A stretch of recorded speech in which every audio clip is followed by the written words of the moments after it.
Au cœur du Congo, là où la terre respire, bat et grandit, se cache un sanctuaire vivant. Un trésor oublié, prêt à renaître. Le jardin botanique et zoologique d'Eyala, 125 ans d'histoire, 125 ans de miracles naturels.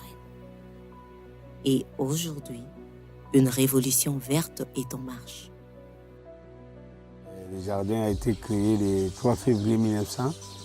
Il fut le premier jardin botanique en Afrique, troisième dans le monde tropical. Alors quand on l'a créé le 3 février 1900 par Fémi Laurent, qui était botaniste belge, le jardin a 371 hectares. Il y a 7 hectares de sabane herbée, 50 hectares de marais inondés, 125 hectares en culture. Nous avons des espèces introduites et locales. Et enfin, nous avons la réserve forestière, 189 hectares, nous avons des tourbières. 371 hectares de biodiversité pure, plus de 10 000 espèces, dont 6 500 existent nulle part ailleurs. Ce qui nous a motivés, c'était l'état d'abandon que vous constatez aujourd'hui à Eyala, état d'abandon qui date depuis toutes ces années. Et nous, en tant que natifs de la ville de Mbandaka, cela nous faisait mal de voir ce joyau qui était pour nous quelque chose d'extraordinaire. Après 7 ans de travail avec l'Institut congolais de la conservation de la nature, avec qui nous avions pris langue il y a 7 ans, et démarches qui ont abouti le 30 avril 2025 à la signature d'un contrat pour la gestion du jardin botanique d'Eyala. Un laboratoire à ciel ouvert, classé parmi les 5 sites les plus riches d'Afrique. Ici, chaque arbre, chaque animal, chaque goutte d'eau est une page vivante de l'histoire de notre planète. Jardin botanique ezalaki esika moko ya loisir kitoko makasi nde tobandaki kokola bapeshe tozokende bapikinike toye komona kuna lokola ya zamba komi esika moko lokola abandone biloko tobanda komona ebandaki soki komonana te. Balabala na biso oyo ezalaki balabala moko ya kitoko, mais dans un premier temps ezalaki bien, mais ces derniers temps tomoni ekomi flou. Bamabulu bani neti kobima kuna kokoma na ndako munene kobima tina biro kuna ezalaki deja ekomi no bulu makasi. 2025 marque un tournant.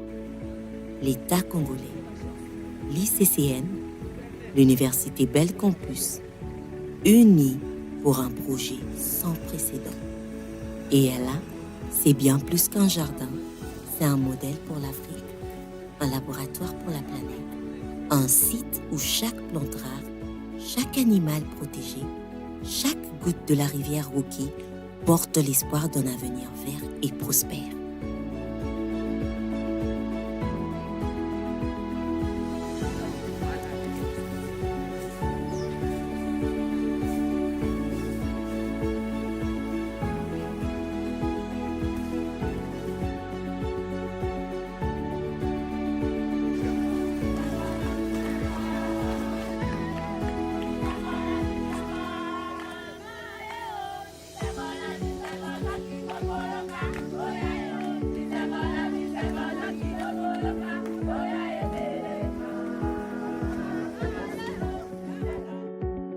Pour ouvrir cette nouvelle ère du développement socio-économique, technique, scientifique pour la République démocratique du Congo, tout d'abord pour la province de l'Équateur et pour l'Institut congolais pour la conservation de la nature, en sigle ICCN.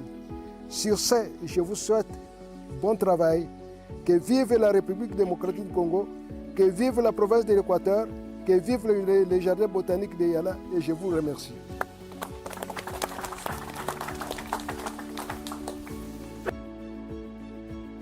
C'est pour moi un grand honneur en ce jour d'être ici à Yala en présence de Madame la ministre d'État, ministre de l'Environnement et Développement durable, parce que si Madame la ministre d'État n'était pas là, peut-être que nous ne serions pas là aujourd'hui. Vous devez savoir qu'aujourd'hui, c'est un processus long de 6 ans. Heureusement pour nous, Maman ministre d'État était là depuis le début quand nous avons montré notre intérêt de reprendre et de venir aider l'ICCN, l'État, à gérer ce patrimoine extraordinaire qu'est le jardin botanique et zoologique d'Eyala. Nous avons commencé ce travail depuis 6 ans, à l'époque du directeur général de l'ICCN, M. Cosma, et nous avons continué avec ses prédécesseurs. Aujourd'hui, 6 ans après, nous pouvons enfin dire que nous sommes arrivés et nous pourrons commencer le travail. Toutes mes félicitations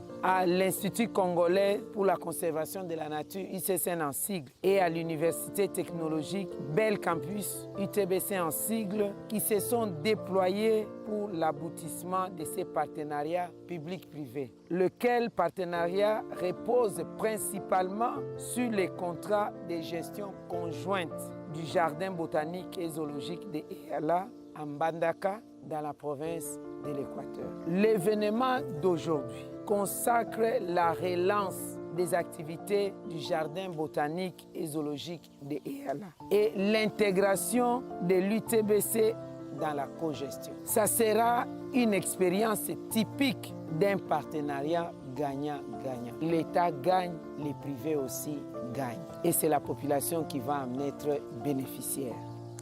Vive le jardin botanique et zoologique de Eyala, qui vient de renaître aujourd'hui, que vive l'ICCN, les partenariats ICCN et UTBC, que vive la province de l'Équateur, que vive la République démocratique du Congo. Je vous remercie. Africa.